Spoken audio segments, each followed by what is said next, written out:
एक जंगल में एक बारहसिंगा हिरन रहता था, जो कि हमेशा किसी न किसी बात को लेकर अपनी किस्मत को कोसता रहता था। एक दिन वो जंगल में खाना तलाश कर रहा था कि अचानक उसके सींग घनी झाड़ियों में फंस गए। अरे यार, अब कैसे निकालूं अपने सींगों को?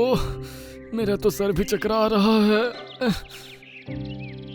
वो कई घंटों इसी तरह अपने सींगों की वजह से झाड़ियों में फंसा रहा और अपने आप को कोसता रहा। हे भगवान, कम से कम किसी को तो मदद के लिए भेज दे। तभी एक कछुआ अपनी मध्यम चाल से उसके करीब आया।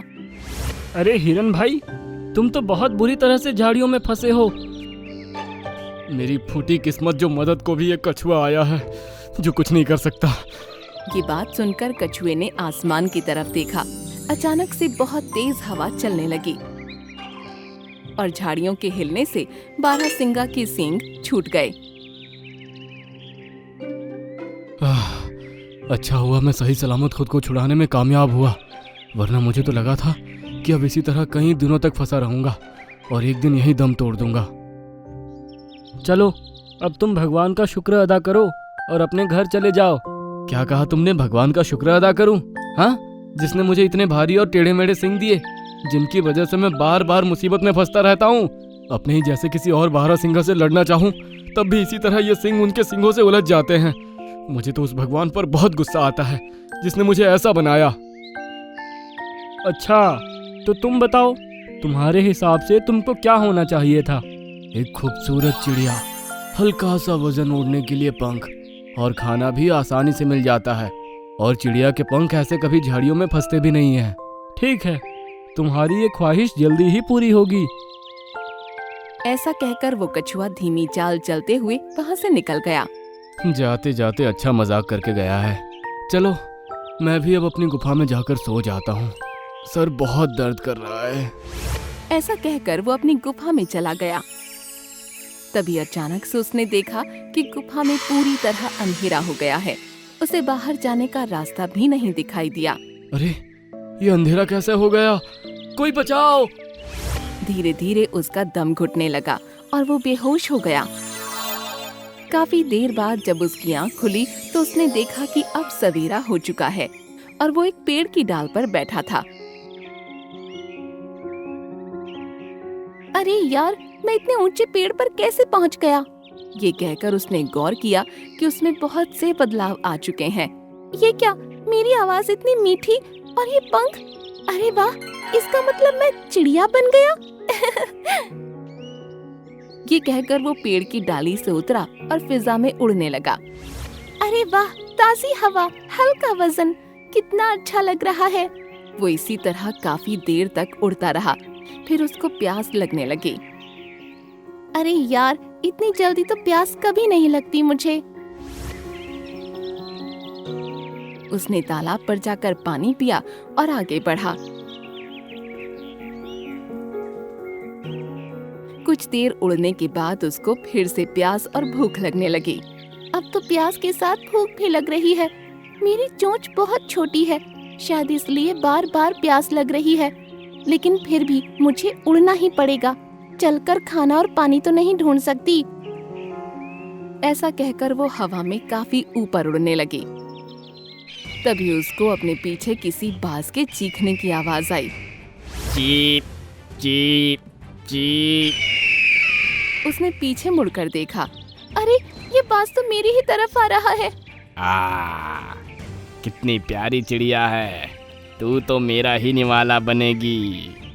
अरे बाप रे! उसने तेज तेज अपने पंख फड़फड़ाए और पूरी ताकत से उड़ा, लेकिन बाज की चाल उससे बहुत तेज थी। उसने झट से उसको अपने पंजों में दबा लिया। बाज भैया, छोड़ दो मुझे। तू क्या दिवाली का ऑफर है जो तुझे छोड़ दूं? चिड़िया की जिंदगी भी कितनी मुश्किल है, अब पता चल गया। काश मैं एक शेर होता तो कितना अच्छा होता। तभी उसको लगा कि उसका वजन ज्यादा हो रहा है। अरे, तू इतनी भारी कैसे होते जा रही है? बाज उसका वजन संभाल नहीं पाया और वो उसके चंगुल से छूट गया। लेकिन अब उसके पंख गायब हो चुके थे अरे मेरे पंख कहाँ गए? मैं तो अब नीचे गिरकर मर जाऊंगी। उसने चिल्लाते हुए अपनी आंखें बंद कर लीं। अब उसको पता था कि उसका अंतिम समय आ गया है। तभी उसको महसूस हुआ कि वो नरम मोटी घास के ऊपर है। उसने आंखें खोलीं तो पाया कि वो अब एक शेर है और नरम घास पर बिल्कुल सही सलामत खड़ा है। अरे वाह, अब मैं एक शेर हूँ। अब देखता हूँ कौन मुझसे भिड़ने की हिम्मत रखता है। उसने तेज दहाड़ की, जिसे सुनकर कोई भी जानवर सामने नहीं आया। लगता है मेरी दहाड़ सुनकर सभी जानवर डर गए हैं। अब मैं बना एक अच्छा ताकतवर जानवर। शेर राजा, अब समय आ गया है कि आप अपनी ताकत का सही इस्तेमाल करें। ये सुनकर उसने पीछे पलटकर देखा। बंदर, लोमड़ी, लकड़बग्घा, भालू और कई तरह के जानवर उसके सामने खड़े थे। शेर राजा की जय हो। तुम सब ऐसे इकट्ठे होकर मेरे पास क्या मेरे लिए शिकार का प्रबंध करने आए हो? महाराज, आपके खाने का इंतजाम तो तब होगा जब ये जंगल सुरक्षित रहेगा। क्या हुआ जंगल को? जंगल को आपकी जरूरत है महाराज। हमारा पूरा जंगल गुलाम बनने वाला है। ये तुम क्या कह रहे हो? हाँ महाराज, पड़ोस के जंगल के शेर खान ने हम पर हमला करने की ठान ली है। वो अब हमारी तरफ ही आ रहे हैं। तो तुम लोग यहाँ क्यों आए हो? जाओ, जाकर जंगल की रखवाली करो। हम इसलिए आए हैं कि आप जंगल के राजा हैं। मुसीबत आने पर जंगल का राजा ही जंगल को बचाने के लिए आगे आता है। ये सुनकर वो मन ही मन सोचने लगा कि शेर होना भी बहुत मुश्किल का काम है। ठीक है, मैं लड़ूंगा और अपने जंगल की रक्षा करूंगा। तभी उसने देखा कि 3 शेर तेजी से सामने से उसकी तरफ भागे आ रहे हैं। अरे ये क्या, 3 शेर? हाँ महाराज, आपको इन तीनों शेरों को हराना है। ये तीनों भाई मिलकर आपको मारना चाहते हैं और इस जंगल पर राज करना चाहते हैं। अरे बाप रे, 3 शेरों से मैं अकेला कैसे लड़ूंगा?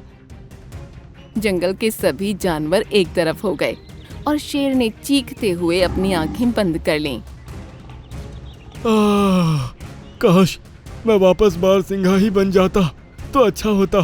दूसरे जानवरों की जिंदगी तो मुझसे भी मुश्किल है। वो तीनों शेर उस पर झपटने ही वाले थे, लेकिन तभी सब कुछ शांत हो गया। उसने डरते हुए अपनी आंखें खोली तो वो अब वापस एक बारहसिंगा बन चुका था। हे भगवान, तेरा लाख लाख शुक्र है कि तूने मुझे वापस बारहसिंघा हिरन बना दिया।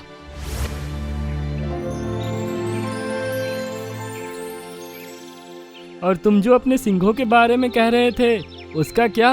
अरे मैं एक हरिन होकर दूसरे हिरन से लड़ूं तो इसमें मेरी ही गलती है और मुझे कभी घनी झाड़ियों में भी नहीं जाना चाहिए।